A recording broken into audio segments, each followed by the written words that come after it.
Bonjour, j'ai eu ce soir, cet après-midi, un entretien par SMS avec un de mes amis vietnamiens où je lui ai expliqué que nous avons des valeurs qui sont liées à notre groupe d'appartenance. Et lui, il me disait non, non, nous sommes des individus uniques, etc. Ouais, c'est un vaste débat qui d'ailleurs intéresse aussi les astrologues, puisque le thème astral est censé entériner cette idée d'unicité individuelle. Moi, je ne crois pas du tout à cela. Je ne dis pas que ce soit faux, mais il est bien évident que se connaître, c'est se connaître le groupe, identifier le groupe auquel on appartient. L'identité, ça implique une identification du groupe auquel on appartient. Et si on n'arrive pas à identifier son groupe d'appartenance, eh ben, on a d'autres choix que de basculer dans l'individualisme qui est un pis-aller, en fait, qui est une position de repli, un plan B. Dans une société où de multiculturelle, dans certaine mesure, ça permet aux gens de trouver leur groupe d'appartenance. Même s'il y en a un grand nombre. Pour moi, il est important que l'individu ne soit pas isolé. D'autre part, ce n'est qu'au sein de son groupe d'appartenance que l'on a une certaine acuité de l'individu. Voilà un paradoxe intéressant. Je ne suis individualisé et je ne suis capable d'individualiser qu'au sein de mon propre groupe. Quand j'ai affaire à aux gens d'un autre groupe, je ne peux pas les percevoir comme individus, c'est impossible. La capacité d'individualiser et de s'individualiser, elle ne fait sens qu'au milieu de ses pairs. C'est encore un paradoxe. C'est justement parce que les gens sont semblables, quelque part, qu'ils arrivent à voir en quoi ils diffèrent. Quand les gens sont fondamentalement différents, en tant que groupe, ils n'arrivent pas à percevoir leurs différences individuelles.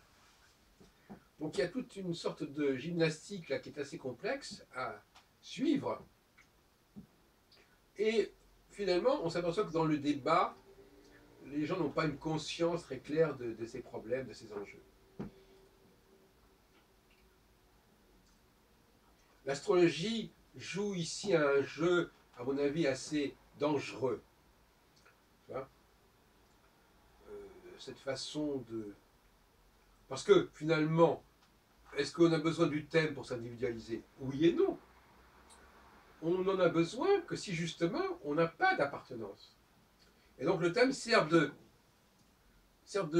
substitut à l'appartenance. Je ne sais pas à quel groupe j'appartiens, mais je suis du Cancer, ou je suis jupitérien, ou je suis ceci ou cela. Ce sont des modes d'appartenance de substitution que fournit l'astrologie. Et on voit d'ailleurs à quel point que souvent les gens sont attachés à leur groupe d'appartenance en disant je suis Sagittaire, je suis Scorpion, je suis Bélier. Et ça veut dire qu'il appartient à la famille ceci ou la famille cela. Donc il se reconstitue une famille par le biais, par le truchement de l'astrologie. Donc l'astrologie a vocation à, et c'est encore une fois paradoxal, elle a une double vocation contradictoire. À la fois, elle va donner à l'individu une famille, en dehors du fait qu'elle lui donne aussi une famille qui est celle de ceux qui croient en l'astrologie. C'est une autre question encore. Et d'autre part, elle va lui donner une sorte de carte d'identité, comme disent certains, qui est le thème astral, et qui est quelque chose d'assez unique, effectivement. D'un point de vue purement mathématique, astronomique, le thème astral, il n'y en a pas beaucoup qui ont le même thème astral. Surtout si on tient compte du lieu, de l'heure, etc. Sans parler de la généalogie, de la réalité planétaire, etc. Bon, donc, on a cet outil emblématique qui est le thème natal, qui est apparemment, qui a vocation à nous parler de l'individualité de la personne. Mais en même temps, ce thème astral, il est constitué de facteurs qui eux-mêmes, en revanche, renvoient à des familles. Parce qu'on n'est pas tout seul à avoir Jupiter en Cancer, ou à avoir Jupiter en 8, etc. Il y a des millions de gens qui ont la même position.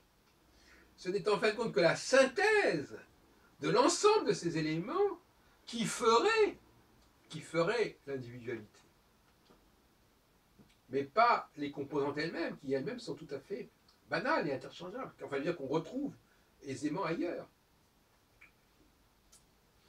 Et justement, c'est cette fameuse synthèse qui est un petit peu une espèce d'arlésienne. Enfin, bon, voilà, la synthèse.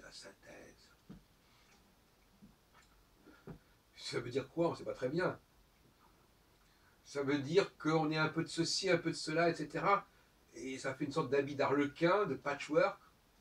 Est-ce que c'est ça qui forme l'individualité?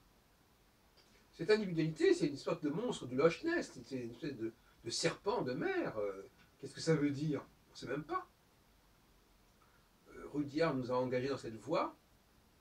Il est certes vrai que des grands génies, des grands compositeurs, des grands écrivains, des grands poètes, des grands philosophes ont affirmé leur individualité de manière remarquable, éblouissante, flamboyante. Ça va sans parler de grands militaires ou de grands sportifs, je ne sais pas. Il y a une certaine forme d'excellence qui conduit à une sorte d'hyperbole de l'individualité. C'est pour ça que Rudyard voulait que tout le monde soit un grand artiste. Enfin, j'exagère à peine, enfin, bref. C'est la seule voie. C'est la voie par le haut, comme ça, l'individualité. Mais même cette individualité du chercheur, du peintre, du musicien, elle est toute relative, en fait. Elle est toute relative. Parce qu'elle s'inscrit dans une continuité, elle s'inscrit dans une histoire, elle s'inscrit dans un genre, dans une mode. Et de fait, au sein de l'ensemble des compositeurs, ou au sein de l'ensemble des peintres, ou au sein de l'ensemble des physiciens, ce que Bachelard appelait des cités, la cité scientifique, la cité, le groupe de gens qui participent à la même aventure, eh bien, ils vont se différencier. Mais ils ne vont se différencier que précisément parce qu'ils appartiennent à la même cité et que, comme qu'il y a la cité des historiens, hein, la cité des psychologues, il s'agit de se différencier par rapport à ceux par rapport à la famille à laquelle on appartient. Ce qui explique d'ailleurs en partie les difficultés qu'il y a parfois au sein d'une même famille, puisque par définition, les gens ont des éléments de comparaison et voient bien pourquoi l'un a fait ceci et l'autre pas, etc. Donc, de toute façon, il ne faut pas se faire d'illusions. On ne peut affirmer, on ne peut s'individuer qu'au sein de la famille à laquelle on appartient, qu'au sein du groupe auquel on appartient.